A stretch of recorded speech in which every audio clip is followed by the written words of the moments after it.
I'm going to welcome Ed to Gramercy Book Club. David Lynn has led a robust conversation about the fortunate ones, Ed, Oh, and cool. the group has discussed your memorable characters, Charlie, Arch, Vanessa, uh, uh, Terrence, the Yeatman Prep School. We didn't talk a lot about that, but also the comparisons with another classic story about a boy who becomes enthralled by high society. So it's been a good discussion. I'm looking forward to your interview with Ed. And I just want to remind all the book club participants tonight, The Fortunate Ones is Ed's second book and a January favorite pick of booksellers across the country. His first novel, Only Love Can Break Your Heart, was also highly lauded by independent booksellers across the country. Ed's articles, essays, and stories have appeared in a variety of publications from the Nashville scene to LitHub. And in fact, there was a really great essay that, Ed, I really enjoyed. I think I told Thank you you. the essay that you recently wrote about the panel you sat on regarding Southern literature. So Ed, and I know you live in Nashville, the setting for this novel. So I'm going to leave, I'm going to stop talking now, but our extraordinary moderator, David Lynn, is going to be asking you questions from the participants as well as some of his own. And everyone is now muted, so you and David can begin your conversation. So David, I'll let you take over now. Hi, Ed. How are you? Hey, David, how are you? I'm fine, thank you. Nice to speak to you. And I was just singing the praises of Nashville here to the group. I was saying that I used to go down there for many years every summer on my way to Sewanee, to the Writers' Conference at Sewanee. Right on, I know it well. Yeah, it's great. Um, so Thank you for doing this, by the way, David. I'm so honored to be able to have a conversation with you. My pleasure, and I enjoyed your novel very much. I really did. And I look forward to chatting about it too briefly here. And we had lots of good issues, but one I'd like to mention was your choice to begin the novel with a kind of frame, a narrative frame, where we find out up front that Arch kills himself. And so one of the members of the group tonight wanted to know whether you knew from the beginning that you were going to start with that narrative frame, or whether that was something that came to you later on. That's a great question, and I knew from the outset that this was where the story was going to end, because part of what I began with was this idea that someone, who made a lot of compromises along the way, kind of starting out with an intention of doing good things, and then, kind of buying into this whole, necessary evil philosophy that seems to be pretty common in politics, would eventually sort of hit a breaking point where he couldn't take it anymore. But I didn't want it to be, a suspense novel. And so when I was kind of, or I didn't want that to be kind of a big shocking thing at the end. And so as I was, thinking about how I was going to do it, I was looking at different texts. And I don't know about you. I know that a lot of people, I've talked to other writers who kind of try to stay away from other books or ideas or influences when they're preparing to write, because they don't want to be kind of too heavily indebted to another text. But I go in the other direction. I can have a short shelf of books that I sort of keep as sort of my touchstones or lodestars, or whatever you want to call it. And one of those books for me is Brideshead Revisited by Evelyn Waugh, which begins at the end, chronologically, where Charles, the narrator, sort of wakes up one morning after the army camp has moved over the course of the night, and walks outside and realizes that he's in this place that had been deeply significant to him, really for much of his life, but especially beginning in his childhood. And I thought, that is the method. That's the frame. That's the form that I would like to emulate. So much so that I named my narrator Charlie and made him a painter in honor of Charles Ryder from Brideshead Revisited. So I did know. That's interesting, and you do. There are homage throughout this two other novels. One of the ones that you're very sly about, but I happened to catch on, let's see, what page is it? Page 210 is from All the King's Men, which Yes, I sir. happened to reread recently, and I continue to think is one of the great American novels. And it's Huey Long. Well, it's the Huey Long character saying, "There's always something," Right. meaning that says everyone has a dark secret. Yes, sir. And I love that you do that. How did All the King's Men influence you in other ways? Uh, Very much so, because it is a story, you know, Willie's story in All the King's Men is a story of a guy who kind of starts out with good intentions and gradually becomes corrupt. And his narrator is a kind of jaded insider outsider, Jack Burden, and some of the tone and the perspective there was significant to me. But I probably wouldn't have turned to that book had I not uh, decided to set the novel in Nashville and living here and kind of thinking about the significance of Warren to Nashville as a student and briefly a professor at Vanderbilt. One of my dear friends, in fact, one of the people to whom the novel is dedicated. Well, both the couple, Margaret Wrinkle and Haywood Moxley. Margaret, who's a writer, is a columnist for the New York Times, and dear friends of mine and great influences on me. Lived next door to the widow of Alan Tate, Oh, uh, who, for those of you who don't know, is a kind of legendary poet of the mid 20th century and part of what we call the fugitive and agrarian movements in literature and one of the practitioners of the new criticism, which was hugely influential on the way that we study literature. And I thought that was pretty cool, you know, like, oh wow, the widow of the great Alan Tate, and it gave me a kind of a connection to the fugitives. And I used to house sit for them, and I would visit with her in the afternoons and just, kind of plug her for stories, and she had a few. that's And so I thought, if you're going to write a novel that's set in Nashville that deals with politics, you have to, kind of honor that influence. And so I studied it in a way that I never had before. I was one of those students in high school and college that kind of pretended to read All the King's Men. But as an adult, I read it carefully and found that that theme, which I allude to in the epigraph to the novel, of how we as human beings are not bad or good, but bad and good, was really important to me because I wanted to tell a story about people who I did not want my readers to see as being heroes or villains, but human in you know the most realistic and complex way where we're not all good or bad. That's really interesting. I'd love to go on with you about Tate, Yes, sir. who helped John Crow Ransom, also from Vanderbilt, That's right. come to Kenyon and found the Kenyon Review, That's but right. that's for another evening. Yes, sir. Um, but speaking of politics, some of our members this evening were interested in your take on whether the politics of the last few years in America or in the South have had any direct influence on your writing this novel. Yes and no. Um, yes. I started this book before uh, the ascendance of Donald Trump, which kind of created the great national moment of reckoning over, just how polarized things had already become, but we just had sort of, been able to ignore it unless you were really paying the much closer attention. But I had seen it begin to happen in Nashville. And so I really was inspired to write a novel about politics because of what I was seeing. And I didn't recognize it for what it was at the time. Uh, we had a mayoral election here in Nashville in 2015, where it was a contest between uh, a conservative who was a native of the city and you know kind of actually sort of seized on that you know kind of nativism as part of his campaign against a transplant who was a progressive.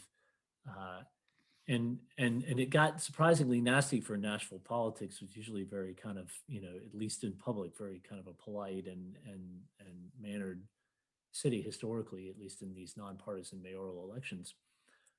And what I came to realize after 2016, uh, first on the, when the election happened in 2016, I had a huge crisis where I was like, oh my God, like politics just suddenly got it way crazier in real life than anything that I could ever write in a novel. I might have to rethink doing this.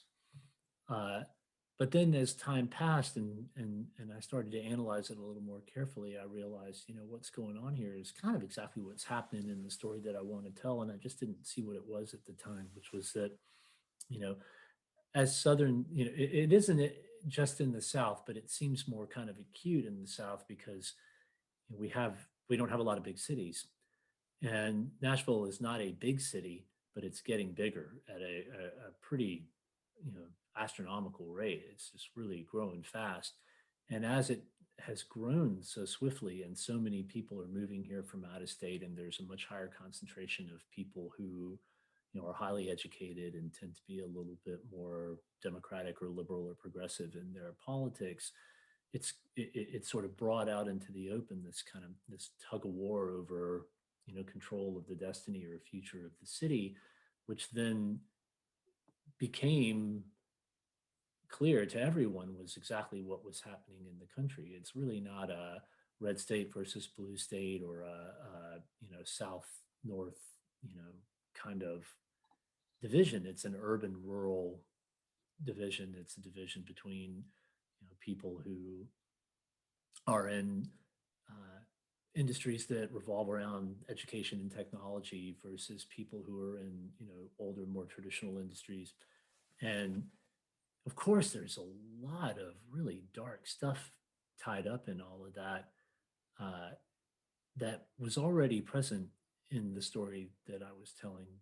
Issues of race, issues of socioeconomic inequality, issues of the way that poor whites can be kind of seduced and manipulated into voting against their own self-interest on a pretty large scale. And so once that became clear to me, I felt much more confident about what I was doing, that maybe, the story I was telling could be seen, would be read and understood as a microcosm of, these kind of small struggles that have been going on for a long time, but only really became clear to us when something sort of unimaginable happened. And maybe, we get to see through the way these characters live and the different sides of the world that they represent, how those divisions get made and how, the perspectives and the kind of, locked in biases that, are ever present in our public discourse today got formed in the first place. Yeah, that makes really good sense. Um, let's veering aside a little bit to something that's also even more contemporary and less directly political. There's some interest in whether your writing, although this novel was probably mostly finished by then, whether the pandemic has affected this or any of your other writing, and how you imagine the experience of the last year affecting writers more generally in how they pursue their craft. That's a great question. I was finished with this novel before the pandemic began. It certainly affected in a really, really profound way both how I and how my publishing company thought about, how are we going to, connect this book with its audience. Which is, of course, why I'm speaking with you through a computer screen instead of in person, which would Right. be, much preferable. Uh, and of course, as anyone else, every time you write a book and you put it out in the world, whether or not anybody finds it and reads it, it's kind of contingent on timing. And sometimes the timing puts you in a situation where you have a lot of anxiety that oh, I'm going to be kind of swept over and people are going to miss this because all these other things are happening that are much more pressing. I'll speak to that just from a sort of how the sausage gets made perspective, that I've felt a great deal of confidence in the people that I work with. Algonquin is a wonderful publisher that is sort of used to adapting to the environment, smaller independent publisher. And uh, I feel, really grateful to them for being able to figure out ways to connect me with people like you and the folks who are visiting with us tonight. And so, those anxieties have been largely relieved for me. I would compare, it's interesting. I've actually had this conversation before, and well, I started graduate school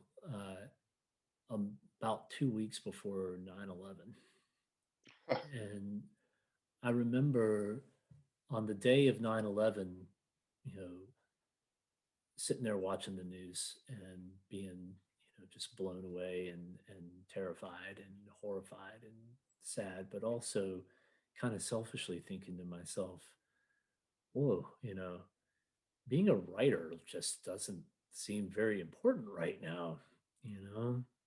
And my sort of dreams of, writing these kind of, you know, Walker Percy, Dora Welty, Richard Ford style Southern novels, just doesn't seem like a story that's relevant. And actually, even some of my friends and I, seriously considered dropping out and joining the service just because we felt like we were, you know, wasting our time. And I think that a lot of writers out there are kind of crippled by this. Not only I know they are because I've talked to them about it, and of course I see people talking about it on social media all the time. Where we are right now is the pandemic. It's a sort of very similar, sort of historic wake up call and confrontation with mortality, with uh, you know the sort of vastness of the world and how small we can all feel within it, and the challenge of being able to sit down at a desk for a few hours a day and feel that stuff that you're making up in your head and writing down could ever be significant to anyone. And I sympathize with that because I went through all that. But what I came to realize was that art is not necessarily even, it can be an escape and a consolation in times of crisis. But to turn to art in a time of crisis, to turn to the novel or to music or other forms that challenge us and inspire us and help us to acknowledge our humanity in a more complex and articulate way, that's a that's a necessary kind of work that we can do in these times that allows us to then go back out into our complicated world and you know persist and problem solve and you know get on to the next part of our lives. It's what makes life worth living to me. And um so I don't, it has slowed me down just like everyone else because my children are in and out of school, and the daily patterns of life are not conducive to what any of us would want them to be. But it hasn't affected my conviction or my sense that writing novels and stories matters, even if they're not necessarily about grand, historic, sweeping, consequential things. The small things are important too to illuminate our sense of self. Well, I hope you'll forgive me if I say that I think you're selling yourself a bit short. Certainly, a lot of literature and art and all of that is meant as distractions and entertainments from pressing reality. But I think that literature at its very best is meant, the whole point is to help us understand more deeply what it means to be human.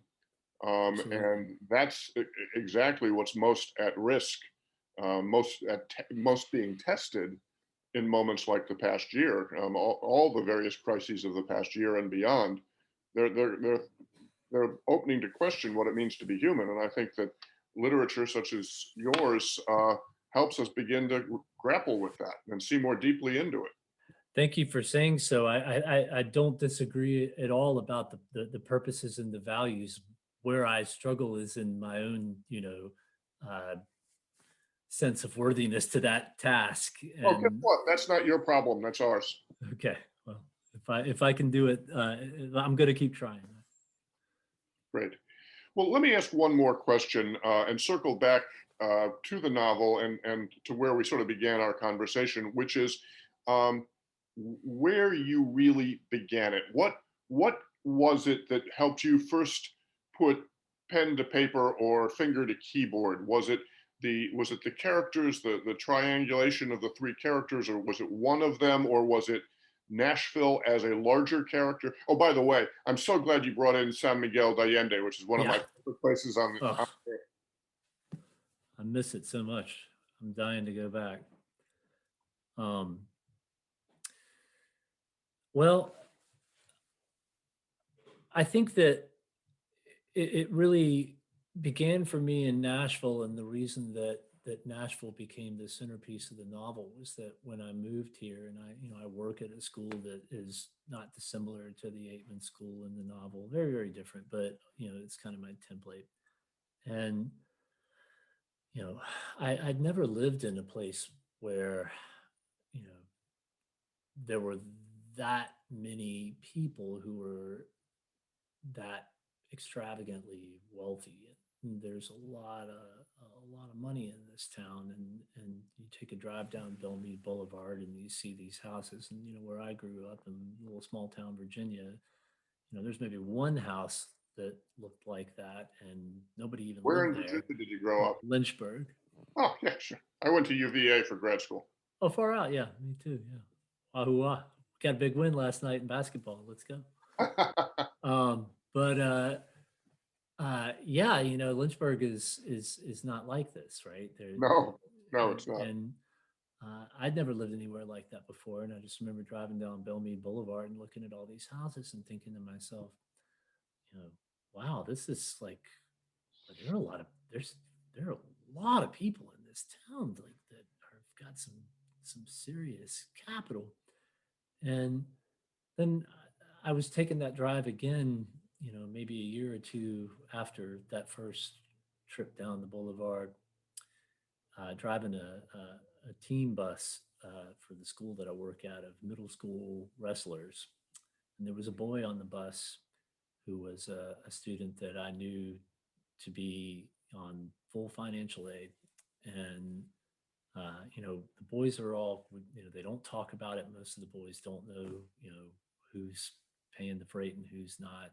And there's a kind of, polite avoidance of the subject. But I knew, because I'd driven this boy home a few times, I'd seen where he lived, and I knew that he was on full financial aid. And he was leaning out the window of the bus, looking at these houses on Bellmead Boulevard, and he turned around and he said, "Coach, is that a house? Does somebody live there? Do people live there?" And I said, "Stephen, have you never driven down? Have you never seen Bellmead Boulevard before?" And he said, "Coach, I'm from Bordeaux. You know that." And you wouldn't know unless you lived here that Bordeaux is it's in North Nashville. It's you know very impoverished area of the city. It's kind of where gentrification has pushed a lot of people who lived in the East Nashville that's described in the novel. And I was just sort of astonished. And even though I felt like I was, someone who coming from, not a humble background, but much more modest than anything like what you see on Bellmead Boulevard, it just sort of struck me how intimidating it must be for a kid who lives in a housing project to, you know, to go to school with students, with boys who live in those houses, and how weird it must be to kind of try and find your way in this world where there are all these things that the people who grew up that way take for granted. They're not bad people. They're not, they are the product of their environment. They didn't choose to be born into wealth, and they don't know anything different than what they have. And so what they very, understandably take for granted is just hugely extravagant to these few boys that come into these situations who come from nothing. And so I wanted to write about what that would be like. And then I started to kind of reflect on it more and reflect on, my own experiences of, uh, you know, trying to fit in or trying to, when I went to undergrad at Furman University in South Carolina, I'd never, I was a public school kid. I'd never been on. A lot of my friends were boys who had gone and girls who'd gone to private school and were from this socioeconomic class and just sort of came from families that were much more affluent than mine. And I thought some of these guys were pretty cool and I wanted to fit in with them. And I can remember, a few of these people, a few of these guys and girls that I was so kind of drawn to and deeply wanted to kind of emulate or be, attached to, because I thought it would make me seem, better or cooler or more important than I felt inside. And, I can remember circumstances where, I saw things I didn't like that I knew weren't good or things that I knew to be wrong. Like I heard language. I saw, in South Carolina in the early 90s, a lot of Confederate flags.